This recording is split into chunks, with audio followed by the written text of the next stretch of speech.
Awaken out of your dream of illusion and hear the divine broadcaster calling all souls. No sword avails against him, no spear, no dart, no shaft. He treats the harpoon like a straw. A bronze lance is like a rotten wood. Job 41:26-27. Well, Job knew what he was talking about. In fact, this is a truth, that nothing can affect the Spirit of God in man. And when man has realized this truth, then his outer garments becomes invulnerable too. That is, nothing can harm him, even his body.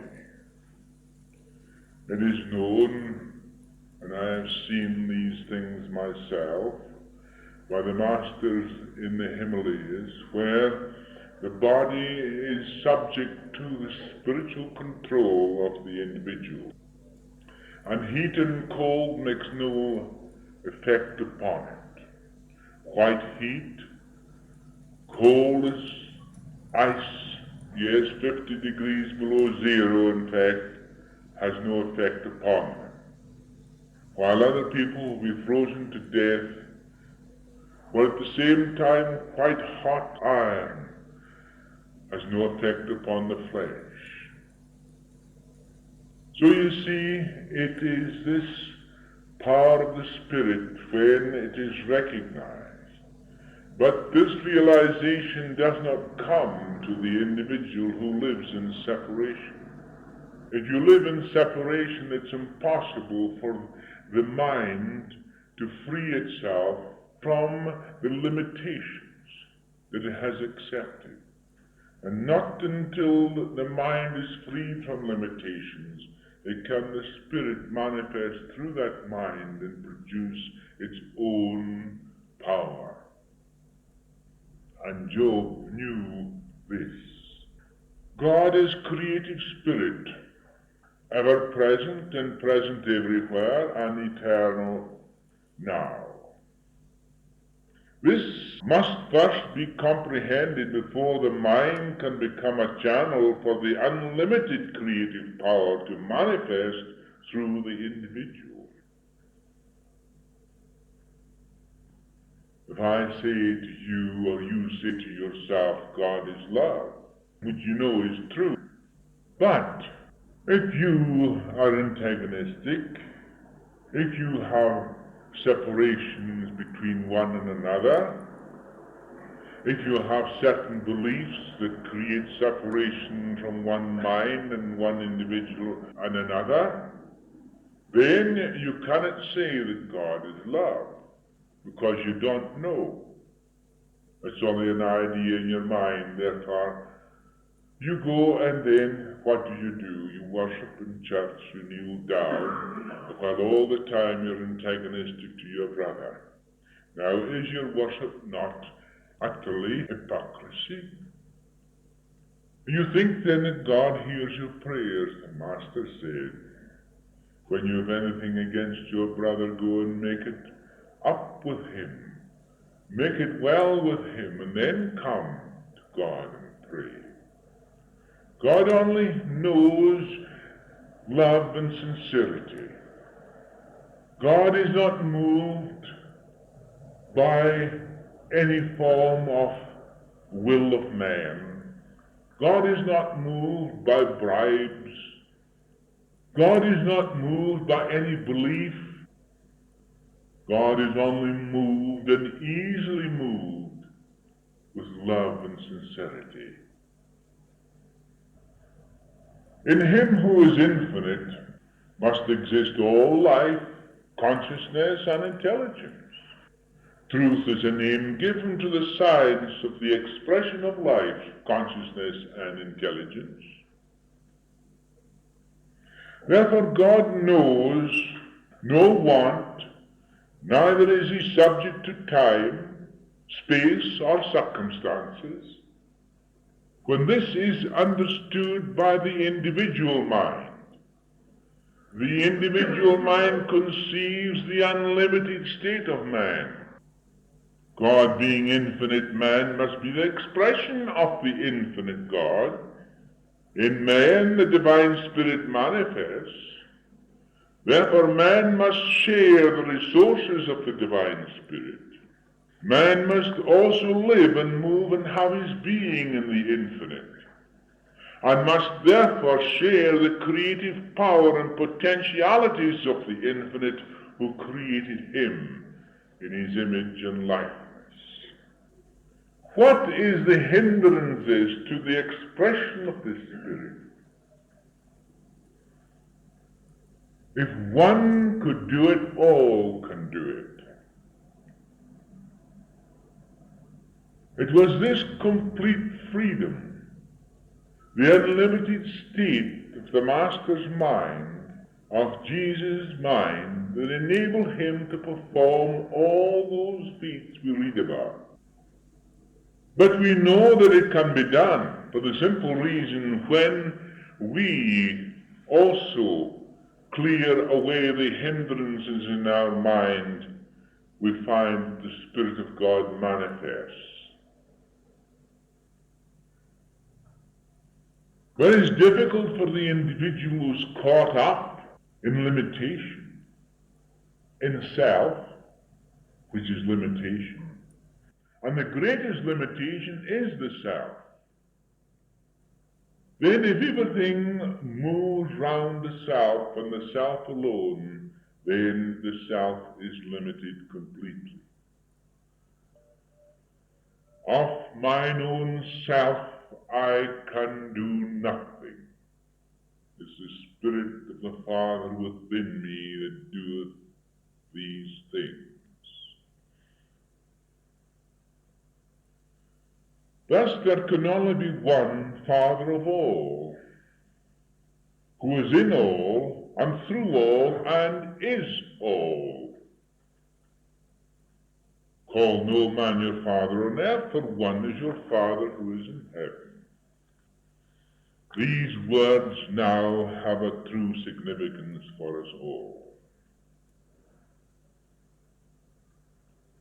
I can see the mind of the Master, how he was trying to show his disciples the great and mighty truths that underlied his own power.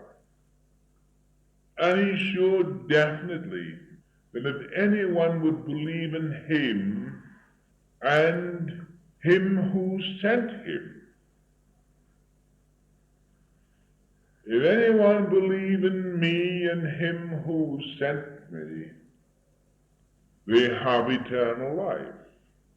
Now, therefore our true position in the universe is that of a son or daughter of God, made in his image and likeness. To this each and every one of us must cling to make the complete harmony, so that individually God can express his creative power through us. Separation is the great illusion that hinders this true expression. Separation then covers a multitude of sins, because anything that separates man from man and man from God in the mind of man is a sin. It is that which prevents man from giving true expression to the Father who is in him is a sin. And ignorance is the greatest sin, because ignorance enables the mind to become caught up in separation and limited in its own beliefs. You have already reached this stage now, every one of you, where you have cast these beliefs aside.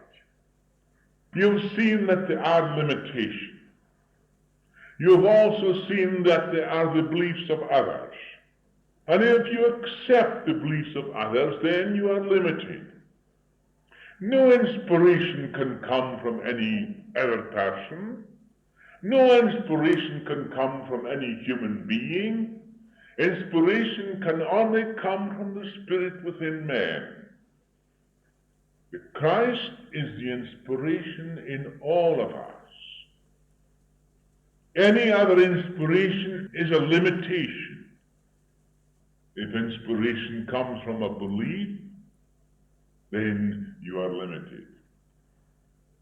Inspiration can only come from wholeness, completeness. That is true inspiration.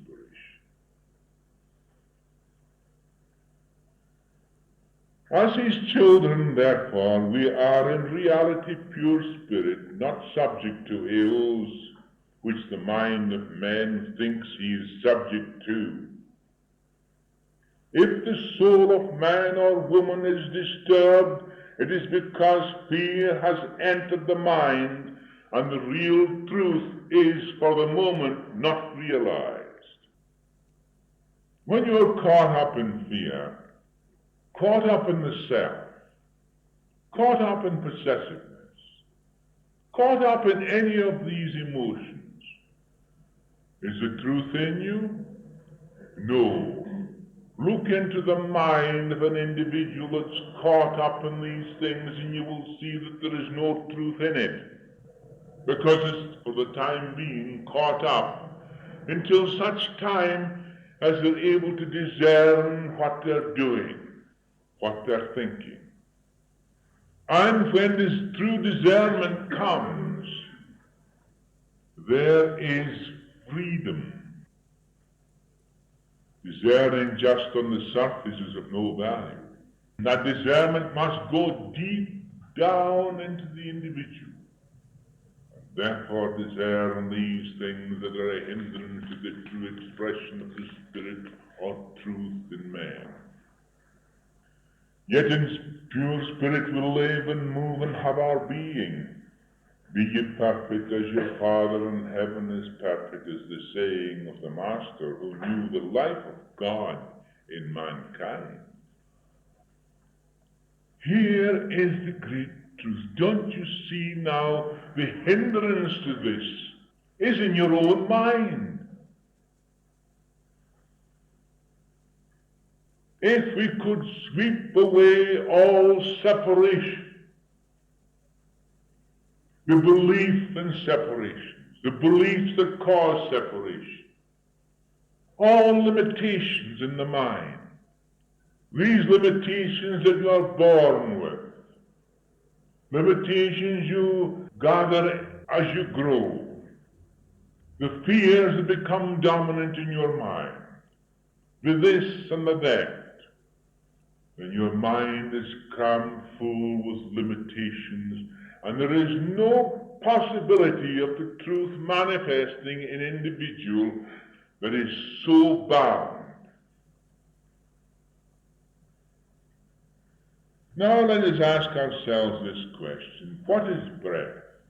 Breath is life. The soul continues to breathe, whether it is in the physical or out of it. The soul never ceases to breathe because the Spirit is the life that animates it. It isn't the body that breathes, it's the soul that breathes. When the soul leaves the body doesn't breathe at all. Life organizes the soul as the instrument for its expression, and the soul then organizes the body as its means of expression. But if you deny the infinite life in the body, you deny the infinite life in totality, because of the fact, being infinite, this infinite life must be eternal and ever present, and present everywhere. And to deny that infinite life in the body is to deny infinite life itself.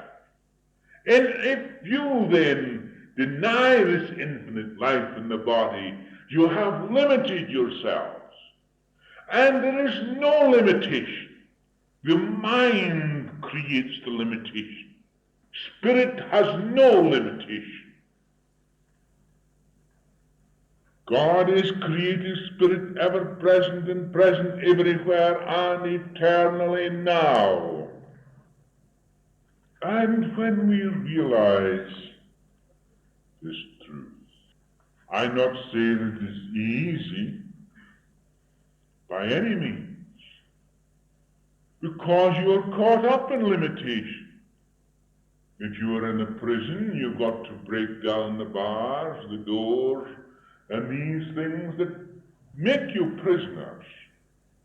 And you make yourselves the prisoner. So we see then that the food we eat is also spirit substance, because there can be nothing else. God being infinite in nature, of this the consciousness must become aware, and aware of itself, aware of its oneness with infinity. That is why Jesus pronounced all food clean, and nothing that they would eat at any time could in any way harm them. My consciousness is the consciousness of the infinite spirit expressing itself through me. The consciousness or creativeness of God must express itself through the consciousness, the creativeness in man. When we are aware of this, that this is so, our whole being is subject unto this law of thought and action. That the infinite creative power is expressing itself through me. The consciousness or creativeness of God must express itself through the consciousness or creativeness of man. Therefore, your whole mind, your circumstances, your body is subject unto the law of thought and action, the creative thought of God in man. Man has been given free will to think, to create for himself.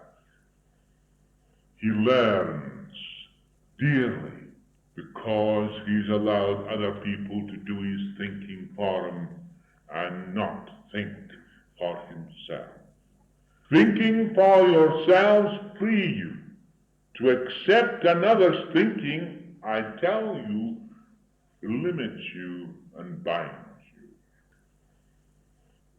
A teacher can only be a teacher when he directs you towards that which is within yourselves.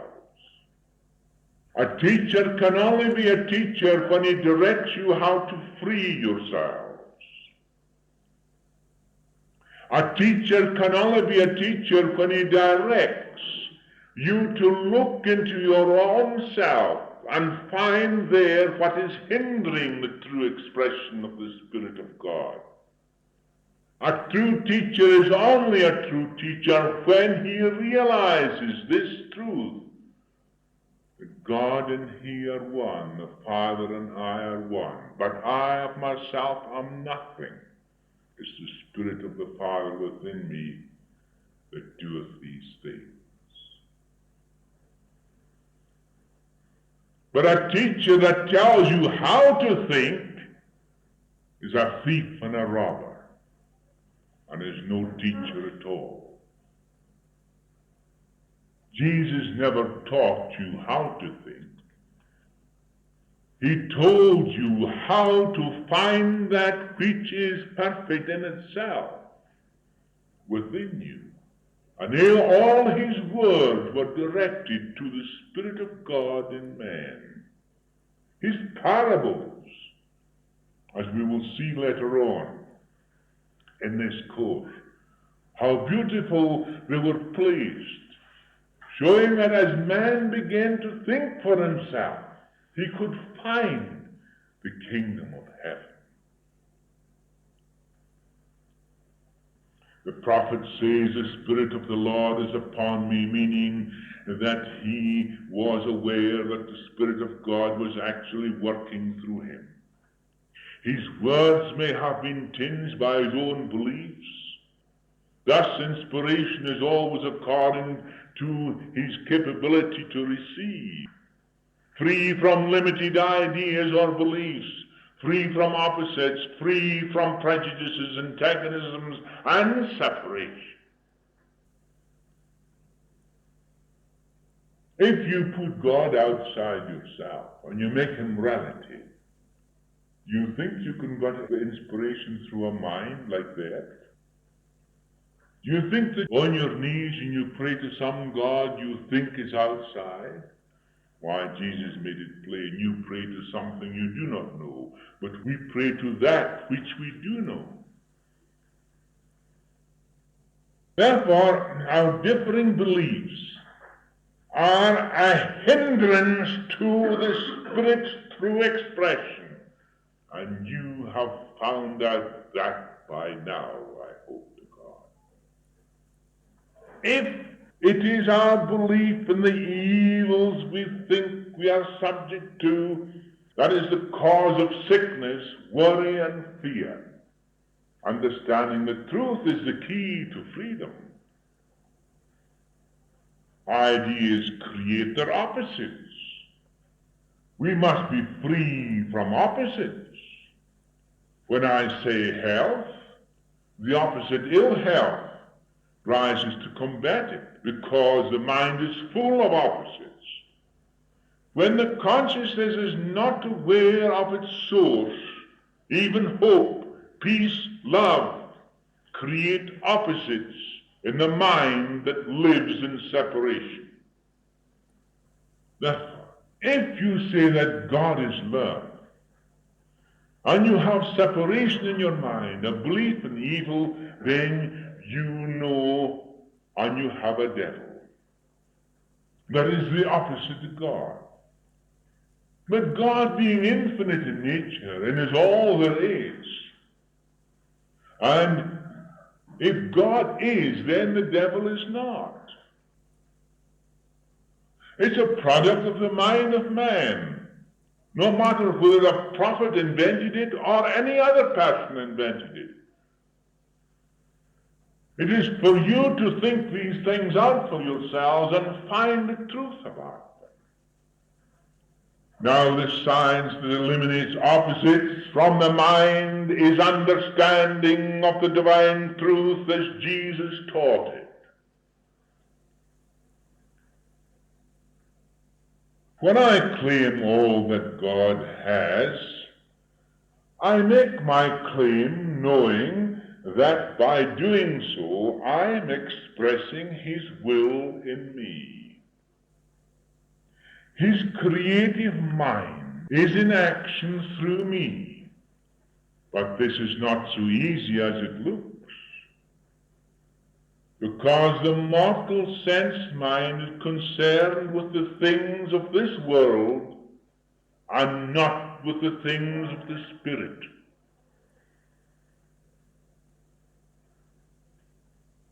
And when we begin to see the meaning of the Master's words, was not to be caught up through the mortal sense, but to understand the spiritual power and the power behind all things. And it is the things of the Spirit that we must understand. The power to think, the creative power within us. Father and I are one. Discern the thoughts and everything else that hinders the true expression of the Almighty in man. All these things are of the Spirit. But to be caught up through the sense mind in the conditions and circumstances around you, then you are living in separation and you are creating misery for yourselves and for others. It is the cause of all sorrow and conflict. We must discern the things of the outer with the deeper sense of our spiritual relation to Him, our Father in heaven. Otherwise, we could never be free. The question is, how can one be free from a problem that is disturbing? To understand and solve a problem, we must give our undivided attention to it. Both the outer and the inner mind must take part in the solving of it. But most of us try to solve it superficially with no knowledge of the inner reality that is capable of creative action in regard to it. If you then see the power of the Spirit, you see the creative action in regard to any problem that you have, you will dissolve it. It will pass from you, because Spirit is capable of dissolving all things. I of myself can do nothing. It's the Spirit of the Father within me that doeth these things. Most of us are educated to the patriotic or national spirit. We are brought up to love our country in opposition to another. Therefore we regard ourselves superior to others, and so on. This is implanted in our minds from infancy. We are proud of our inheritance, or we may develop a feeling of inferiority in regard to it. This is the outer layer of the mind, and we will see how stupid it is when we begin to realize the great significance of the inner reality, the real world in which we all live and have our being. But don't you see that the masses are caught up in this limitation? Because they have been grounded from infancy. Children have been educated according to certain beliefs. There is no other belief but that belief. And when they grow up, their mind is confused. When the truth is shown to them, or when they begin to think out the truth for themselves, there is a great difficulty at first. They're afraid. Fear overcomes them. Is fear not a product of the self? God has no fear. Therefore man should have no fear, because he's made in his image and likeness.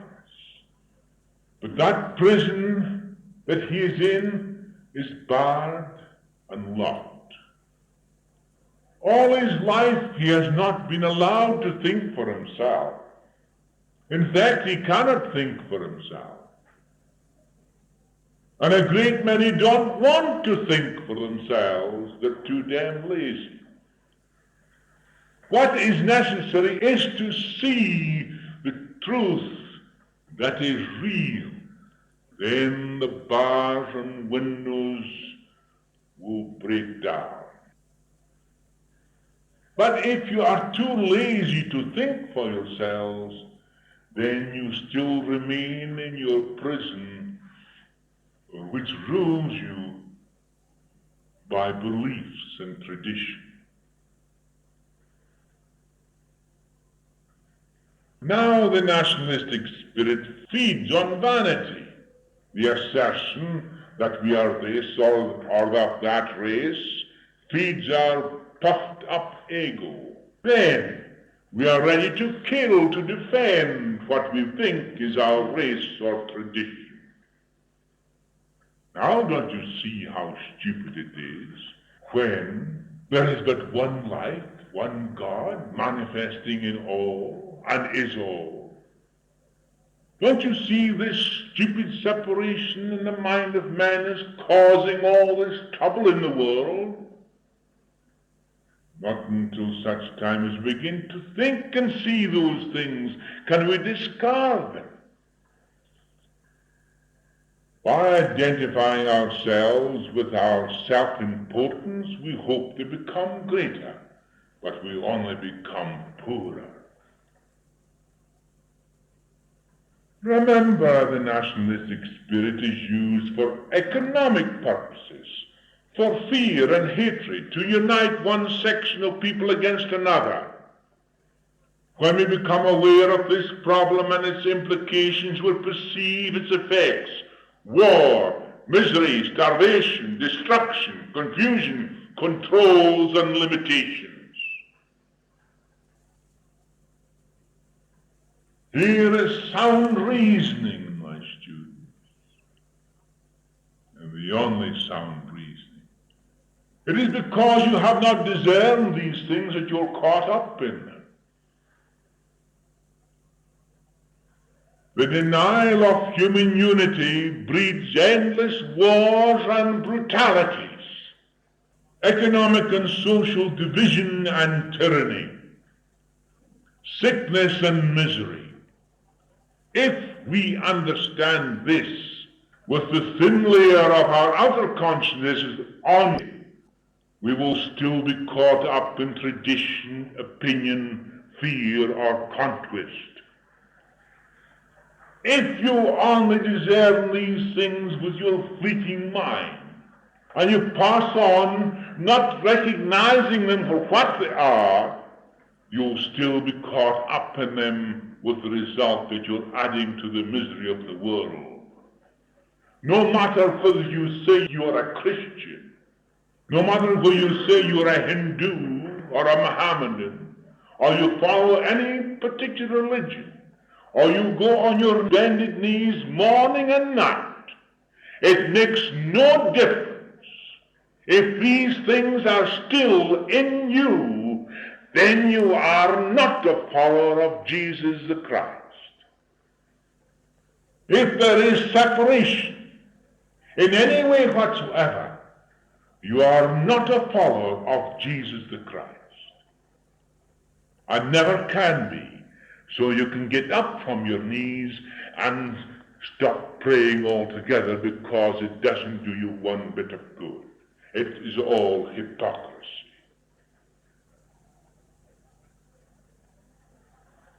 Not until the deeper layer of our consciousness is brought into action can we free ourselves from this unwanted destruction. Neither can we free ourselves from disease and want until we begin to realize the inner reality that is universal, all-powerful, free, unlimited, and eternal. Therefore, what we have to do is to watch every response, every stimulation to nationalism or to any other hindrances. Each response must be thought out widely and deeply with our inner knowledge, dissolving away that which is a hindrance to our health, happiness, and perfect abundance in unity with all peoples upon earth. You are a nation unto all nations. You are a people unto all peoples. These are the followers of Jesus Christ, the truth.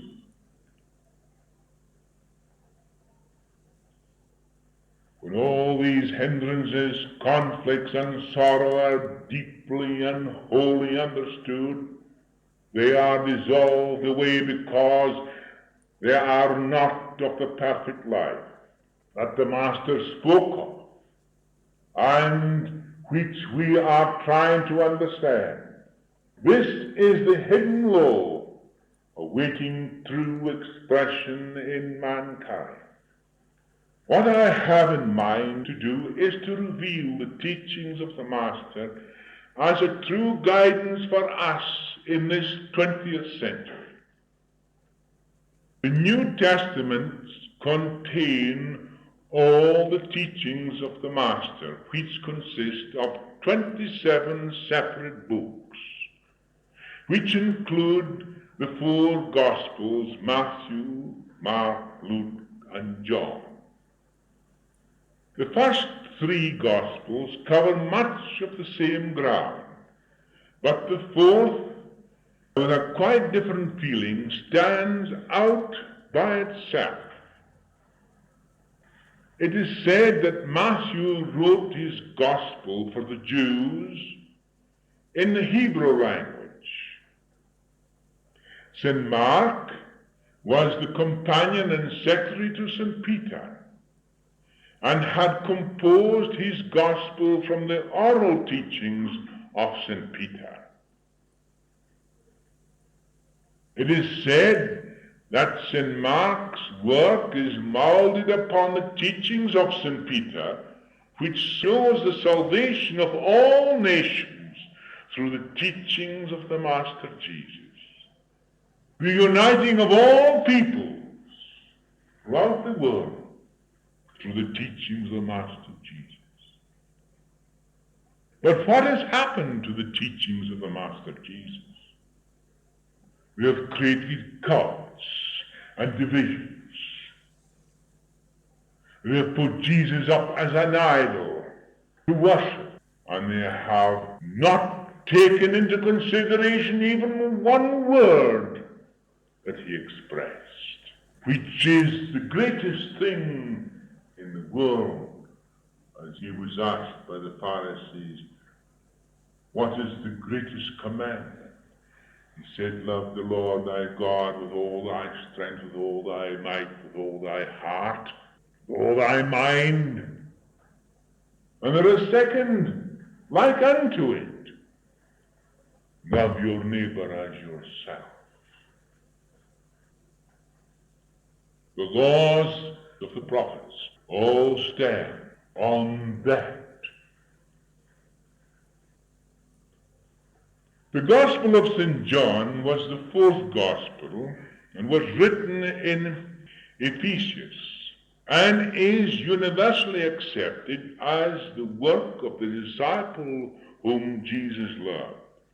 Therefore, the Gospel of St. John gives a deeper picture of the Master's words and works while on earth. Much criticism has been hurled at the actual text of the work in these four Gospels. But even so, those who have a knowledge of the mind of the Master can readily see what he meant. There is also a heated controversy over the original authorship, composition, date, and the historical character of these several writings. This we are not concerned with. What we are concerned with is the truth as it applies to ourselves in the world today.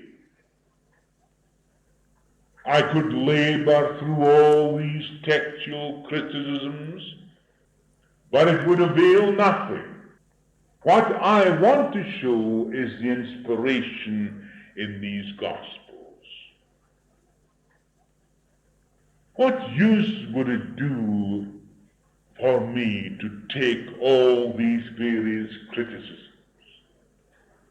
the controversy that is raging over the authorship and composition and date and historical character of these writings? What use at all is that to anybody? Those intellectuals that think they know something are like the individual who looks for a needle in the haystack and cannot get it. We are after the truth. The truth is more important to us, to you and to me, and to everyone in the world. Much more important than whether the authorship and the date and the historical character is correct. In every inspired work there is two elements, the human and the divine. The difference in the inspiration depends upon the prominence of one or the other of these elements. The words of the Master, when understood, reveal a higher state of inspiration than any other of the prophets. Jesus took up the work where Moses left off and expanded Moses' initial conception of the people founded upon the recognition of the unity of God into a conception of a people founded upon the recognition of the unity of man as the expression of the unity of God. This is the nucleus of the fatherhood of God and the brotherhood of man. Moses no doubt had it in his mind the true conception of the unity of man as a true expression of the Father God. So he spoke about the prophet to come that would be like unto himself. For he knew that as the human race unfolded, it should be led along the path towards its goal. As all great seers of all ages, Moses foresaw what would happen as he looked down the ages, but God had made all things plain to him. Therefore he knew that a great prophet like unto himself would come forth to lead the people of the world into the truth that would set them free. Jesus must have known Moses and Elijah, for he would not have recognized them on the mount when he took 3 of the disciples with him to converse with them. He must have also been told before about his mission, for Moses and Elijah were his spiritual guides. This is nothing new to us who know about spiritual communication. I myself have had such guidance, although many may not believe me, neither would they have believed Jesus if he had told the people of his time. In fact, they were much less informed than we are today about spirit communication. It was only the most advanced seers that knew the great spiritual communication between man and the inner world, where God also dwells as well in the same life in the inner as in the outer. It is not very long ago in our Spanish Inquisition when people were burnt at the stake for revealing spiritual gifts. And who burnt them at the stake? The church, of course, burnt the people at the stake. That's who burnt them. The church was supposed to be the ideal as a means of expression of the Master's teachings, burnt people at the stake and destroyed. Is this not diabolical that a person can be caught up in such a belief and separation that he can destroy his brother for a belief? This is why I'm sure that Jesus knew that he was the prophet Moses spoke of, and when we begin to understand Moses, we begin to really understand the words of Jesus.